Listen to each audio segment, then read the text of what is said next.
అందరికీ నమస్కారం.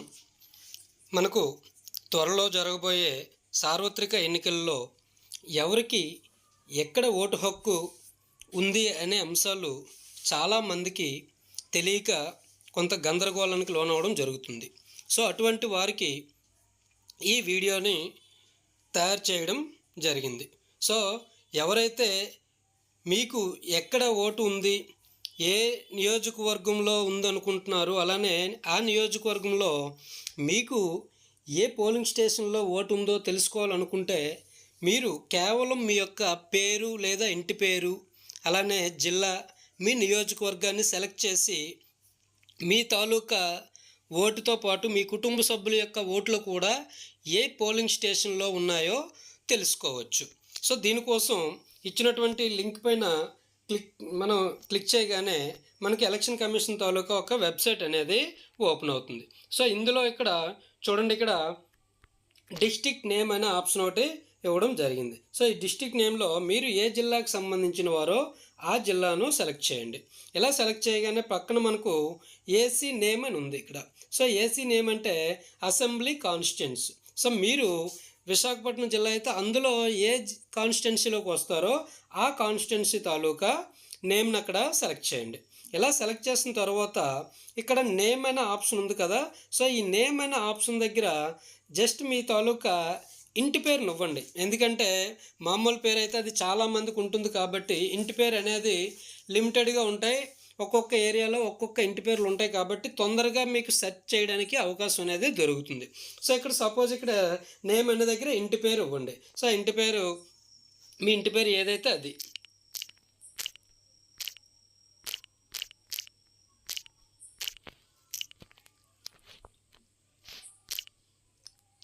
సో ఇలా ఇంటి పేరు ఇచ్చి ఇక్కడ ఈ పక్కన చూడండి స్టార్టింగ్ విత్ అనే ఒక ఆప్షన్ రావడం జరిగింది.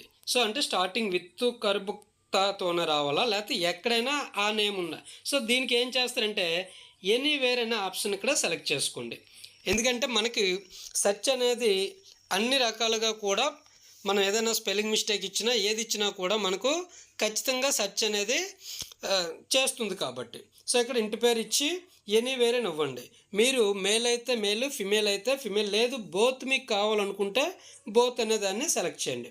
ఇలా సెలెక్ట్ చేసి జస్ట్ ఇలా కిందకు వస్తే ఇక్కడ ఒక క్యాప్చా కోడ్ అనేది రావడం జరిగింది. సో ఈ క్యాప్చా కోడ్ని ఎంటర్ చేయండి. సో ఇక్కడ 5B8AD4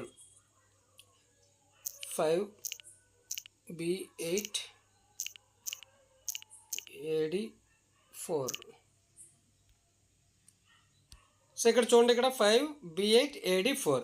ఒకవేళ మీకు ఇది ఏమైనా సరిగా కనబడలేదు అని అనుకుంటే రిఫ్రెష్ అని ఉంది కదా, రిఫ్రెష్ పైన క్లిక్ చేయగానే మరలా ఇంకొక కోడ్ అనేది జనరేట్ అవుతుంది. సో ఈ విధంగా పెట్టి ఇక్కడ పక్కన సబ్మిట్ అనే ఆప్షన్ ఉంది కదా, ఈ సబ్మిట్ పైన క్లిక్ చేయండి.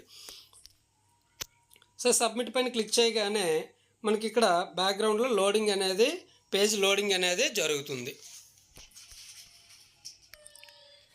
సో చూడండి, ఇక్కడ ఇలా మనం సబ్మిట్ పైన క్లిక్ చేయగానే క్రింద మొత్తం మన తాలూకా ఆ ఇంటి పేరుతో ఉన్నటువంటి పేర్లు, వాళ్ళ తాలూకా age, house number, ID card number, father name, part number, polling station location, serial number, gender అని మొత్తం వివరాలన్నీ కూడా రావడం జరిగింది. సో ఇందులో మన పేరు ఎక్కడుందనేది మనం ఒకసారి స్క్రోల్ చేసుకుంటూ చెక్ చేసుకున్న తర్వాత ఈ చివర ప్రింట్ అనే ఆప్షన్ ఉంది కదా, ఈ ప్రింట్ పైన క్లిక్ చేయండి. సపోజ్ ఏదైతే పేరుకి మనం ప్రింట్ ఆప్షన్ క్లిక్ చేసామో ఆ పేరు తాలూకా మనకు డీటెయిల్స్ అన్నీ కూడా ఇక్కడ రావడం జరిగింది. సో ఇక్కడ చూడండి, ఇక్కడ name, serial number in part, ID card number, name, relation, house number, age, gender ఇవన్నీ కూడా రావడం జరిగింది. సో దీన్ని మనం స్క్రీన్ షాట్ తీసుకునైనా సేవ్ చేసుకోవచ్చు, లేదనుకుంటే ప్రింట్ కావాలనుకుంటే ప్రింట్ కూడా తీసుకోవచ్చు. సో ఈ విధంగా మీ కుటుంబ సభ్యుల తాలూకా మొత్తం ఓటర్ తాలూకా వివరాలన్నీ కూడా ఏ పోలింగ్ స్టేషన్లో ఉన్నాయో పూర్తిగా మనం ఈ సెర్చ్ ఆప్షన్ ద్వారా తెలుసుకోవచ్చు. ఈ వీడియోని వీలైనంత మీ మిత్రులకు షేర్ చేయండి. Thank you for watching.